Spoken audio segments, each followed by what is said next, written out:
আমার বানাইছো তুমি, আমি তোমার বান্দা, আমার তাড়ায় দিলে আমি যাবো কই?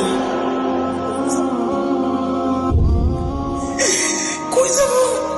তুমি ছাড়া মাফ করবে কে বলো? কার কাছে যাওয়া ভিক্ষার হাত পাতবো বলো? কি দোয়া শিখাইয়া দিচ্ছেন নবী ভাই, কি দোয়া শিখাইয়া দিচ্ছেন।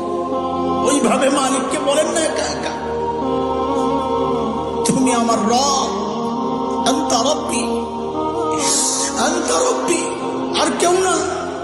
পাপ করছি তো তোমারই করছি, নাফরমানি করছি তো তোমারই করছি, আর কারো করি নাই। বানাইছো তুমি, এখন আমি যাবো কই? করে ফেলছি, এখন যাবো কই বলো? কি সুন্দর কথা।